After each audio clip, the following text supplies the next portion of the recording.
పక్షుల గ్రామంలో వర్షాకాలం అయిపోయి వాతావరణం చాలా ప్రశాంతంగా చల్లగా ఉంది.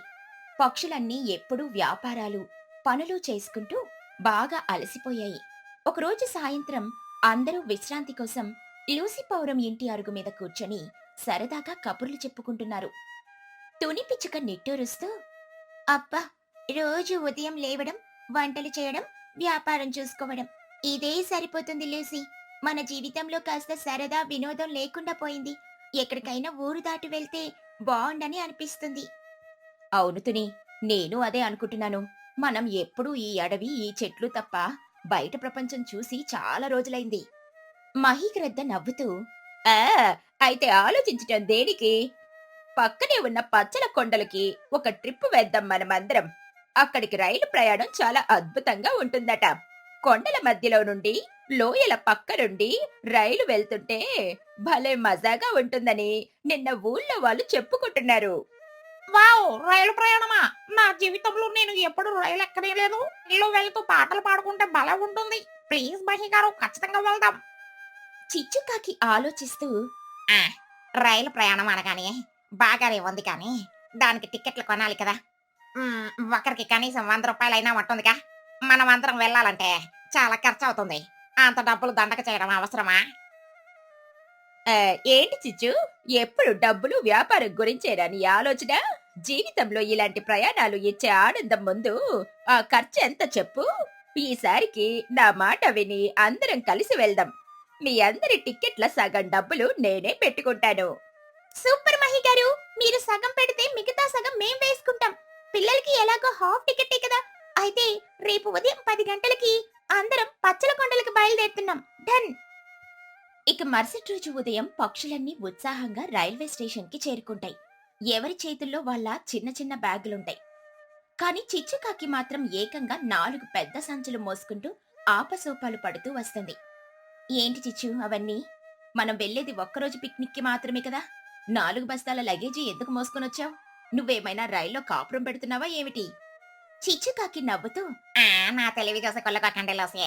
రైలు ప్రయాణం అంటే తమాషా కాదు. ఎప్పుడు ఏది అవసరం వస్తుందో ఎవరికి తెలుసు.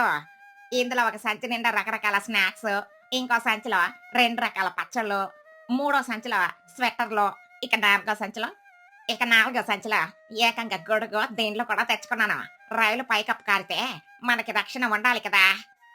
కుహుబాతు నవ్వుతూ, అబ్బో, నీ లగేజీ ఎక్కించడానికి రైలు 1 గంట లేటుగా వెళ్ళేలా ఉంది. సరేలే కానీ నా బ్యాగ్ లో నేను 100 ఇడ్లీలు చేశాను. ప్రయాణంలో అందరికీ సరిపోతాయి. "ఉమ్, నేను పులిహోర పకోడీలు చేశాను కుహు. రైల్లో భోజనం దొరుకుతుందో లేదోనని అన్నీ ముందే ప్లాన్ చేసుకున్నాం." మీ ఫుడ్ గోలి కాపండి.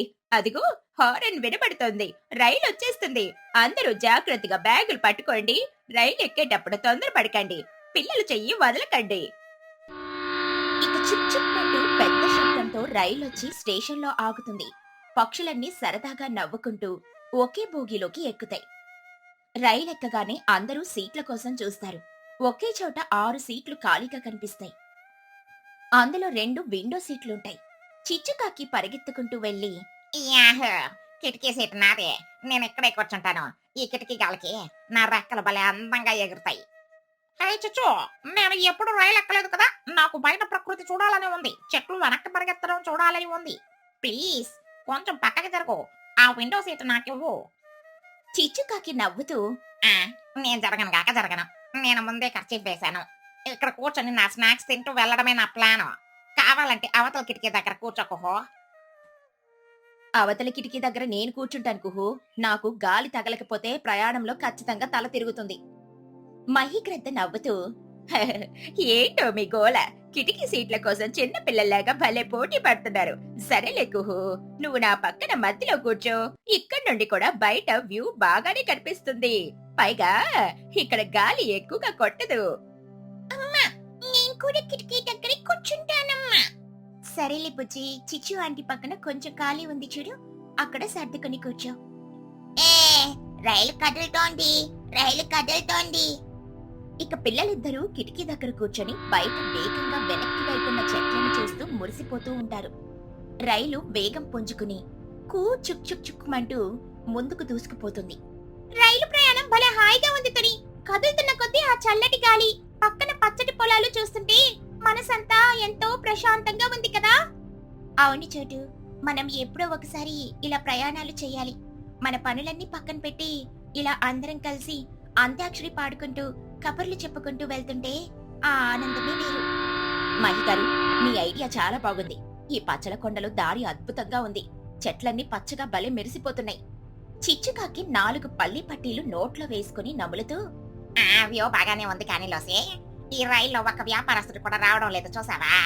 అదే నాకు ఈ రైల్లో వ్యాపారం చేసుకునే పర్మిషన్ ఉంటేనా ఒక పక్క చాయి, ఇంకో పక్క క్యాలీఫ్లవర్ పకోడీలు, మరో పక్క వేడి వేడి పల్లీలు అమ్ముకొని ఒకే రోజులో కోటీశ్వరరాలైపోయేదాన్ని. మళ్ళీ మొదలు పెట్టావా చిచ్చు నీ బిజినెస్ ప్లాన్లు? ట్రిప్ వచ్చినప్పుడు కూడా డబ్బులు దేసేనా? కాస్త కిటికీలో నుండి బయటకు చూడు, ఆ కొండలు ఎంత బాగున్నాయో.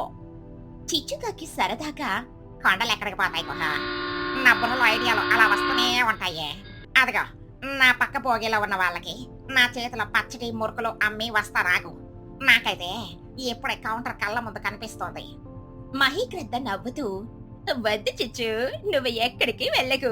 ఈ రోజు మనం కేవలం ఎంజాయ్ చేయడానికి మాత్రమే వచ్చాం. నీ బుర్రకి కాస్త రెస్ట్ ఇచ్చి ఇక్కడ ప్రశాంతంగా కూర్చో. మధ్యాహ్నం అవుతుంది. అందరికీ ఆకలి వేస్తూ ఉంటుంది. తుని పిచ్చుక తాను తెచ్చిన పెద్ద పులిహోర డబ్బాను బయటికి తీస్తుంది. కుహుబాతు తాను తెచ్చిన ఇడ్లీలను, చట్నీని తెరుస్తుంది. అందరూ పేపర్ ప్లేట్లు పట్టుకొని సిద్ధంగా ఉంటారు. ఇదిగో, అందరికి పులిహోర పెడుతున్నాను. కుహు, నువ్వు ఇడ్లీలు వడ్డించు. తుని, నాకు కొంచెం పులిహోర ఎక్కువే వెయ్యి. నా స్నాక్స్ అన్ని అయిపోయాయి, కడుపు ఖాళీగా ఉంది. అందరూ ప్లేట్లలో భోజనం తీసుకుని తినడానికి సిద్ధమవుతున్న సమయంలో రైలు ఒక్కసారిగా ఒక పెద్ద కొండ గుహ లోపలికి ప్రవేశిస్తుంది. రైలు లోపల ఒక్కసారిగా చిమ్మ చీకటి అలుముకుంటుంది. కళ్ళు పొడుచుకున్నా ఏమీ కనిపించదు.